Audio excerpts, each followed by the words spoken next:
Welcome to Stranger Encounters. I am Tommy Salmons. Today we don't have a guest. I figured I'd cover some questions that some of my guests have had and give you all an overview of what Stranger Encounters is all about.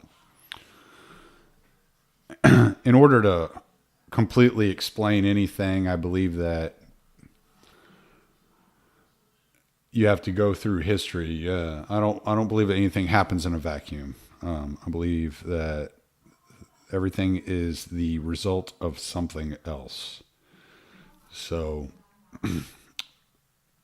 why I came up with the idea of Stranger Encounters in short is I wanted a platform where individuals that are scripting their own lives could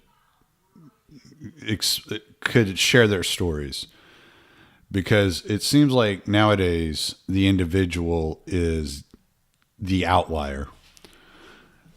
So I named it Stranger Encounters because I figured I'd have strangers on here, people that you are not familiar with, people that you do not know, and we'd be talking about a subject that seems stranger and stranger every day, which is individualism.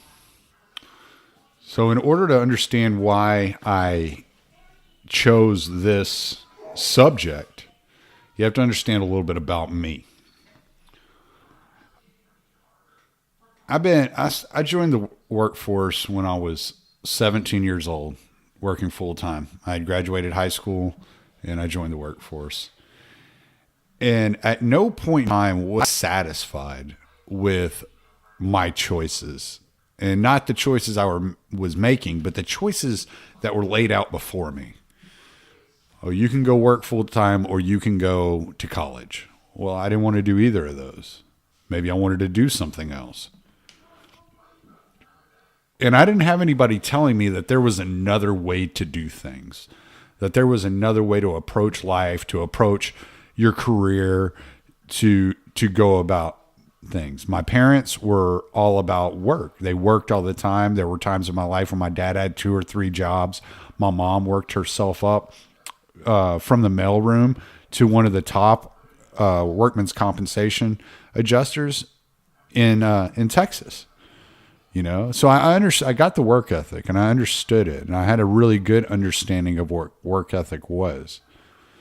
But what I didn't know was how to do what it was that I wanted to do with my life. I always questioned societal norms, and I was always in favor of individuality. I never was a conformist. I was always kind of, are you sure? I was always skeptical about everything I was told, about everything I was shown, about the way life was drawn out. And I've come to realize that a lot of my discomfort was the fact that I wasn't in control. I had no control over who I was. It was all laid out in front of me. This is what you're supposed to do. And I followed that scheme.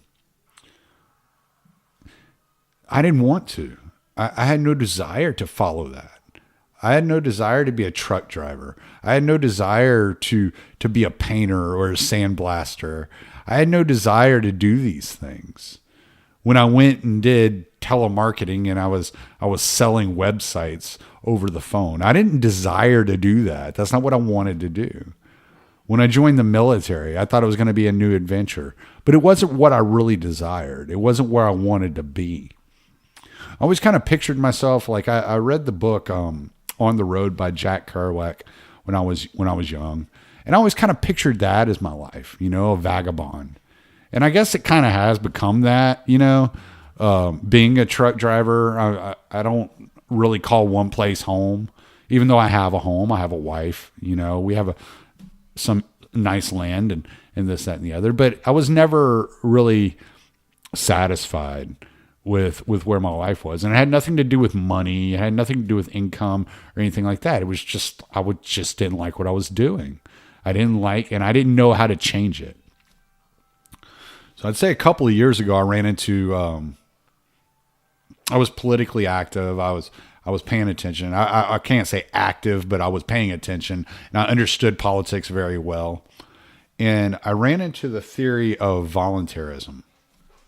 And it really struck a chord with me because I was like, yeah, that's how things are supposed to be. We're supposed to be free people interacting freely amongst each other without the politics of the day interfering in our lives. I mean, think about it. I think I've heard Dave Smith say this. You go to a grocery store and you do it voluntarily. Nobody puts a gun to your head and forces you to go to Kroger or H-E-B or whatever grocery chain you have near you. Or like, here's Market Basket, Brookshire Brothers, Safeway, whatever you got near you.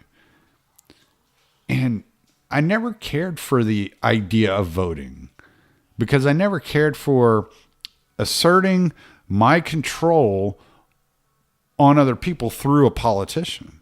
I always thought it was bullshit. I'm like, no, I'm free. What does it matter? I don't care what Joe Blow has to say. He's not living my life. I live my life better than he could because I'm the only one living my life. He's not living my life. So I started really looking into self-ownership and I dug into some Lockean principles. Okay, so that was a little dog interruption. As I was saying, we dug into I was digging into some Lockean principles and looking at the idea of natural rights. Read The Law by Frederick Bastiat. And I started thinking about the real importance of scripting my own life. And this is something I've heard Jordan Peterson talk about, where he has a self-authoring program. I haven't looked at it. It's something I intend to look at in the near future. And I started thinking about successful people. And one of the common threads you hear amongst successful people is they're always writing down goals, plans, dreams, ambitions. And I'm like, what are they doing? Like, why do they do that? I understand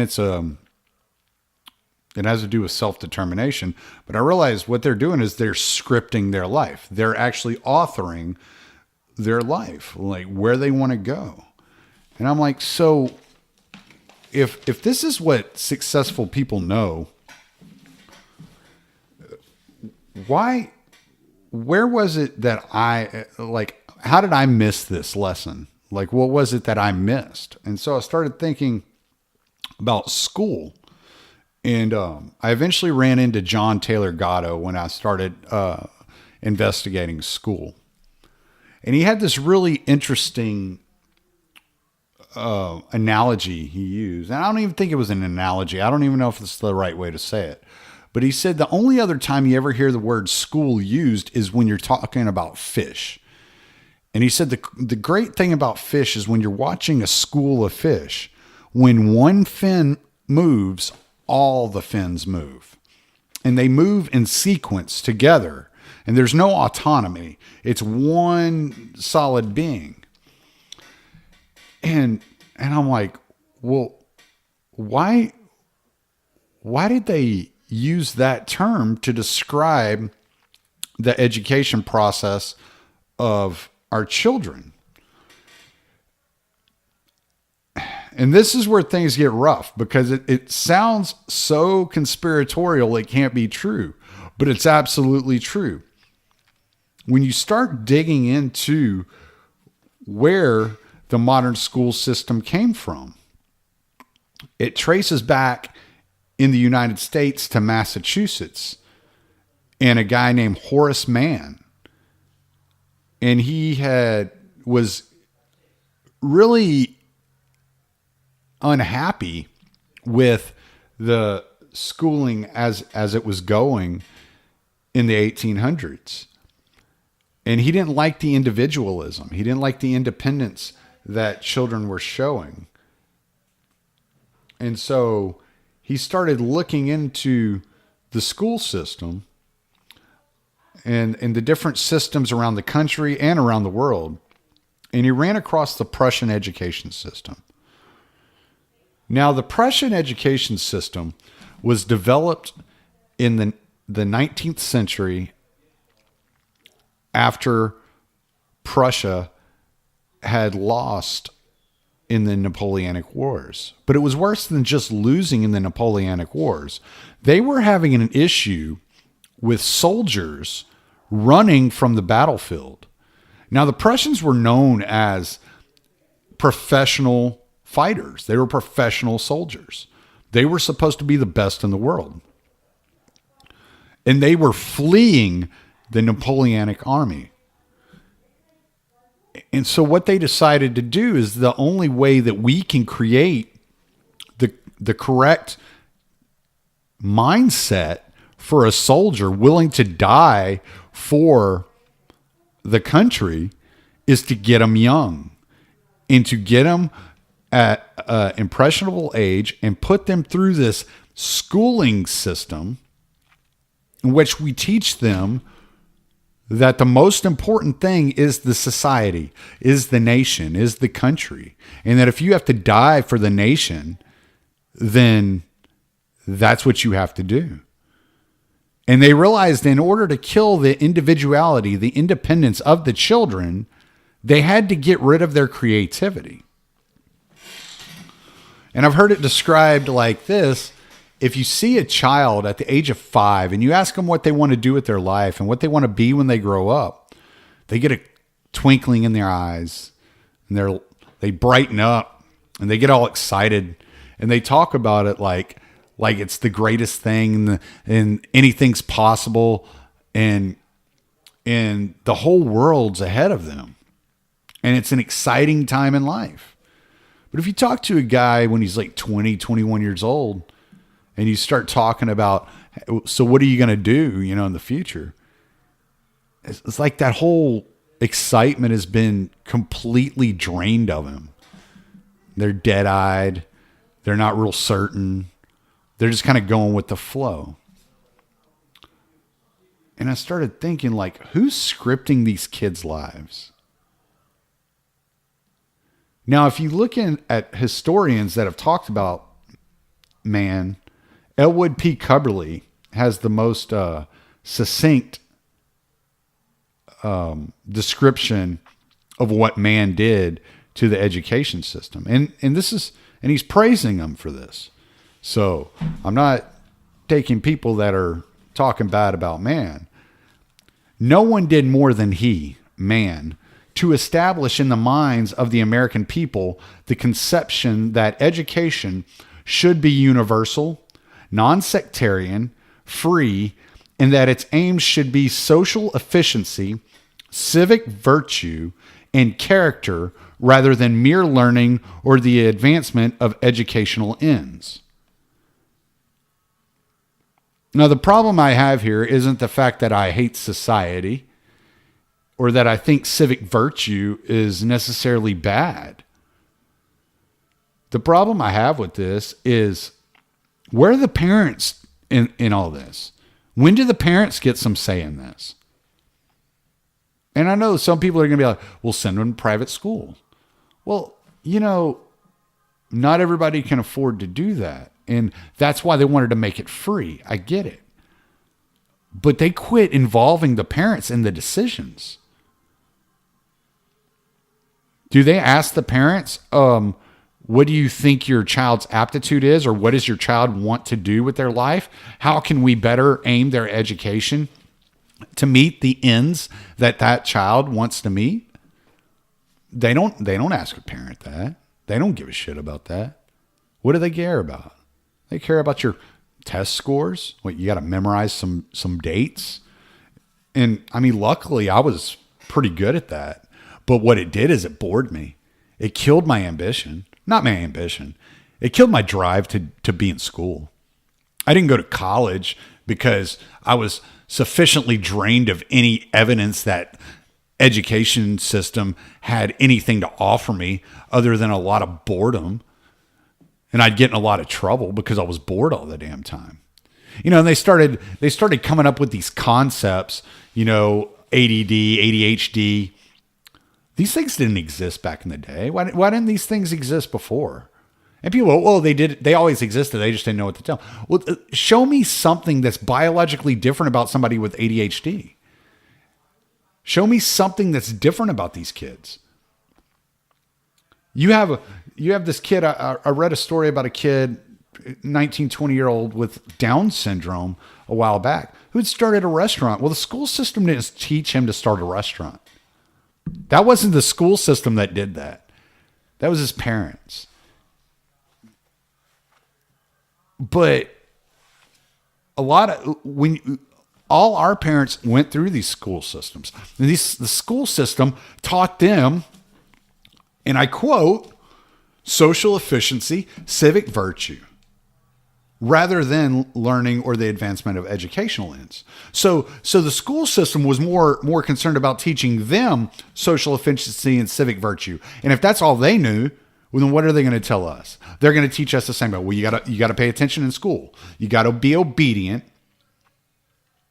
You got to attend, and you have to participate. Well, why? Why is that? Now, at the same time that Horace Mann is introducing this education system, there's these British and European bankers and businessmen traveling to the U.S., trying to convince United States businessmen and bankers that the way we do things is wrong and it's backwards. And that the elitist must promote this class theory known as the mudsill theory, that stated that there must be, in its natural or inherent for there to be, a lower class for the upper class to depend on for labor and services.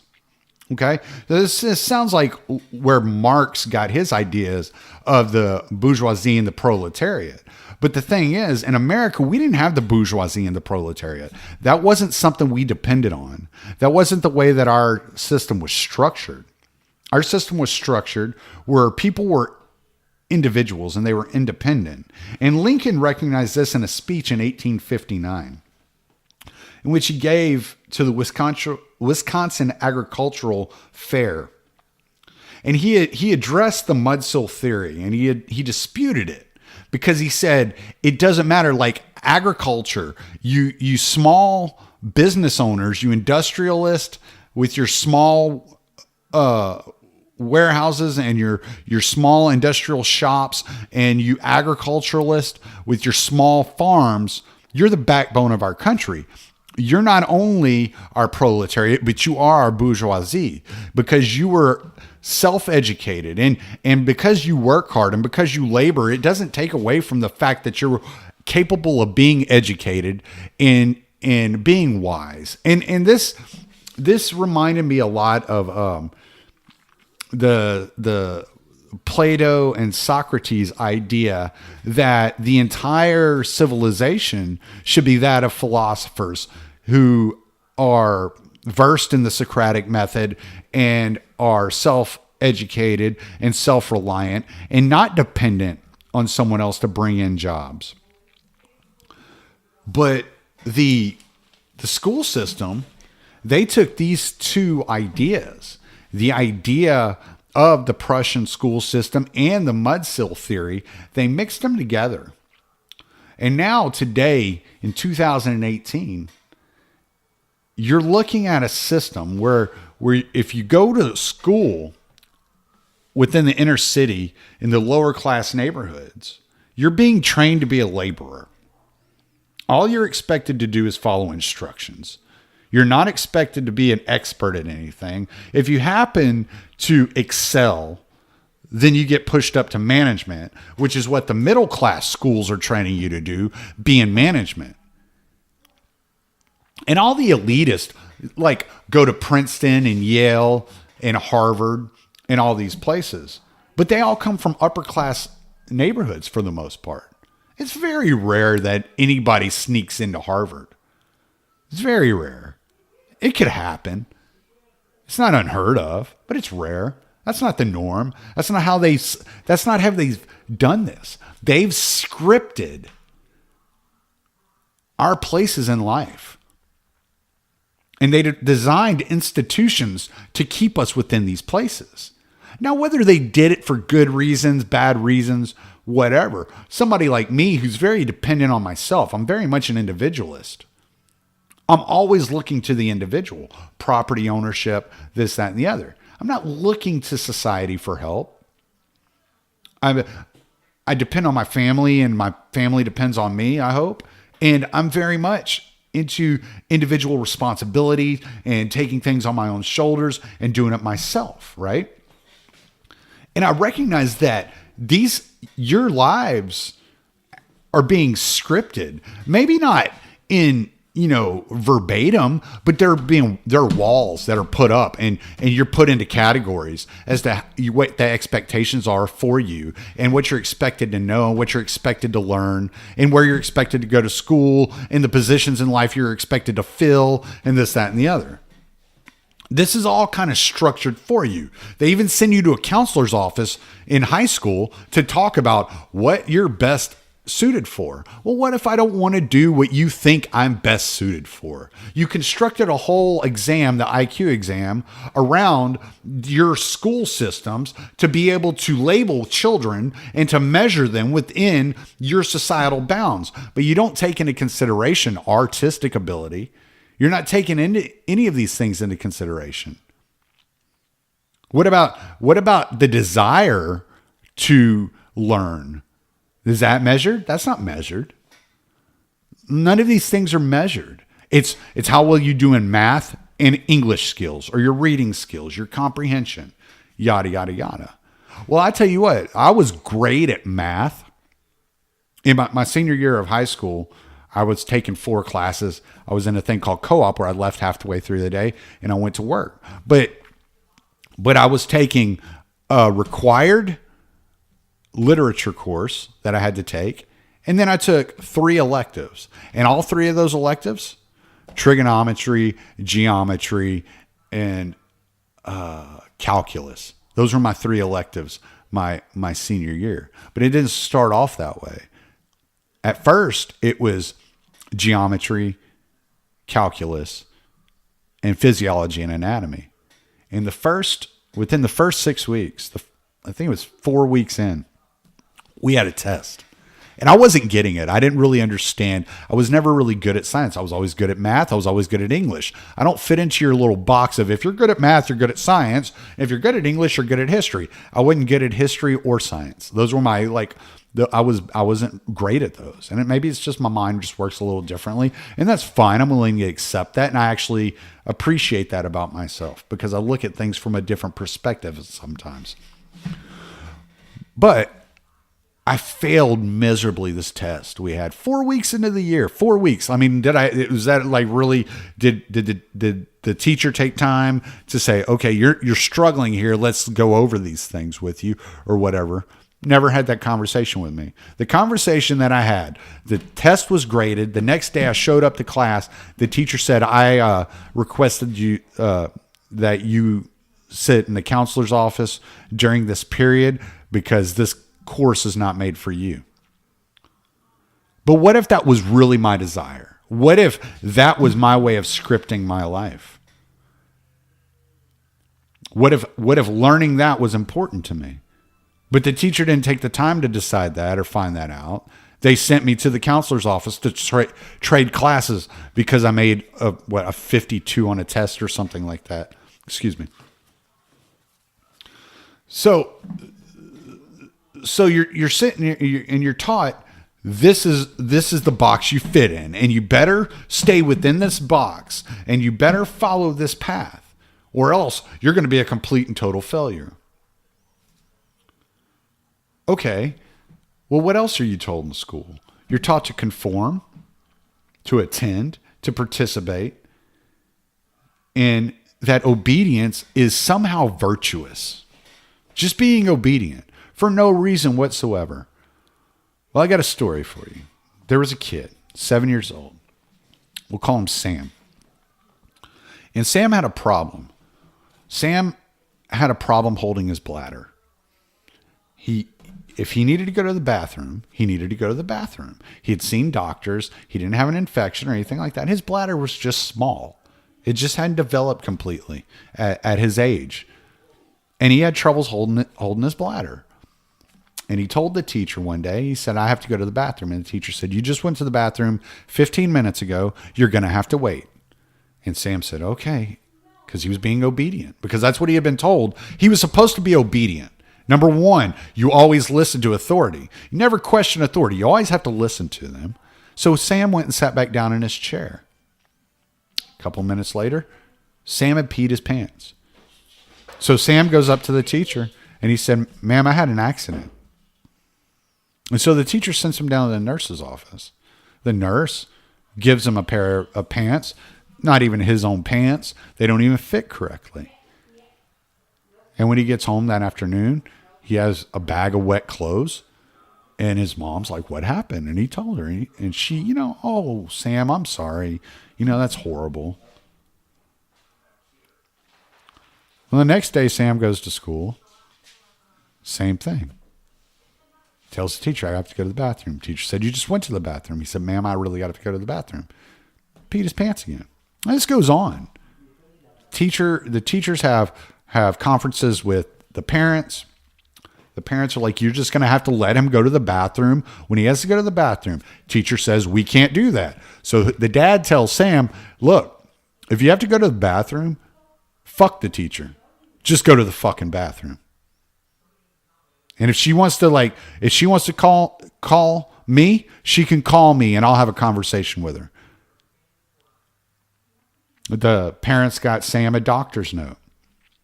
Teacher still was giving Sam problems. Now, all this for what? To get Sam to obey? Was Sam sitting there pissing his pants because he wanted to? Was it that important? Did he think, oh, well, this has been going on for months and it hadn't worked to this date, but if I piss my pants today, maybe from now on, the teacher will let me skip out of class to go fuck around in the bathroom or whatever she thought he was trying to do. Never crossed the teacher's mind that, okay, I have to make an exception for Sam. I have rules, but you know what? This child, his self-respect and dignity are more important than my rules. No. Fuck your self-respect. Fuck your dignity. You're going to obey. And you're going to fit into this box. And I'm going to script this box for you. And I'm going to draw this box for you. And you better stay within it. And if you get outside of it, you're bad. You're not good. What does that do to a child? Now, I'm telling you one story of one child, but how many kids have gone through this? Sam ain't the only kid. And do you think Sam was bullied? Probably. You think he was picked on? Maybe he was Sammy Pee-Pee Pants or whatever the hell they were calling him? Yeah. But did it matter? No, it didn't matter. Well, let's move on. There's another story I'd like to tell you about. 14-year-old boy. And he had been diagnosed with autism. We'll call him Sam too. I'm just going to call him Sam. Well, Sam at 14 has been diagnosed with autism since he was in second grade. And he got put into special classes. And he always forgot to do his homework, or he would do his homework and he would forget it at home and this, that, and the other. So they put him in special classes with special educated students. And people around the school started calling him retarded. The kid wasn't retarded. He had a 131 IQ. So even by the educational standards, the constructed educational standards, the kid was very intelligent. But he was autistic. And so now this kid starts referring to himself as retarded because that's what he heard. That's the class that he perceived himself in. Who drew that for him? He didn't script that life. He didn't script that idea of himself. How about you sit down and talk to the kid about what he's interested in? Find out how to advance his interest. Why are we putting these kids in these small boxes? And then we wonder why these kids are nihilists or angry or whatever. They have no say in their life. They don't even feel like they have any meaning. And then you go and you look, and I think it was the USA Today, I read the 70% increase in suicide rate in children over the last like 10 years or something like that. I don't have the story in front of me. A 70+% increase. Now, they broke it down by gender and race, and I find that as uninteresting as anything. And you can just go Google 70% plus increase suicide rate, and I'm sure you'll be able to find it. The CDC has records on it, and this, that, and the other. But why are we ignoring the fact that our children are committing suicide at a 70% higher rate? So that's why I started this podcast. This podcast is intended to draw out, this is what you're not being taught. The things that I wish I would have learned when I was a kid. The things I wish I would have known. Branding, entrepreneurship, promotions, freedom, liberty, the things that I wanted to know, the things I was promised, that I could do anything with my life. But nobody helped draw out how to do anything with my life. So that's what the Stranger Encounters podcast is intended for. It's intended to help people identify and understand how to script their own life in their own way. And if you want to be Rebecca Zinas, traveling the world and working in multiple different countries or freelancing, or you want to be a Damian Ford, branding and working with these big tech corporations. You want to be Kylan Ganger, who's gone off and he's started several businesses. Stephen Worley's been self-employed for 18 years. Scott Horton, who's passionate about stopping wars. He's passionate about peace. So he started his own websites designed just like newspapers and magazines to help spread the word. This is where all this evil stuff is happening. These are all the bad things going on. Pete Raymond, Mance Raider. And he's out there and he's speaking publicly and he's spreading, his message of voluntarism. Or Michael Harris, who's run for office, and he's an attorney and a public defender. And he got to study under Murray Rothbard, one of the greatest economists, as far as the Austrian-minded economist in the history of economists. So how did these people figure this stuff out? And this is what I'm talking about. This is a generalized blueprint to say, you know what? Just because society is scripting things a specific way and they think I belong as a laborer or they think I belong as a manager, it doesn't mean that's what I have to do. I don't have to follow their rules. I can claim my own individuality, my own liberty. I can make them null and void in my life, and I can live it my way because it's my life, and I only get one of them. And that's what Stranger Encounters is about. And I hope that if it's parents listening, these are things that you're discussing with your kids. And if you're teenagers listening, I hope that I'm inspiring you. And I hope my kids are listening because I have kids. But that's what Stranger Encounters is about. And I know this episode is a little bit shorter than normal, but I really thought it was important that I clear up some things. And I explained to you why I'm talking to bands and entrepreneurs and political theorists and activists and podcasters and all the different categories of people I'm talking to. And I'm not just narrowing it down to like one type of person, because all these people have found a way to script their lives in their own way. They've all found individualism and freedom in some way, shape, or form in their life. by pursuing what they want to pursue and finding a way to be successful at it. And I think that's what's important moving forward in resuscitating independence in our culture, is that people are inspired and motivated and given permission to script their own lives, do things their way, live life their own way, and say, I don't care what you tell me. I can do what I want to do the way I want to do it, as long as I'm not hurting anybody else. Thanks for listening to Stranger Encounters. I'm Tommy Salmons. This will be the last episode of the year. Y'all have a happy Christmas and a Merry New Year. We'll see you in 2019. Later.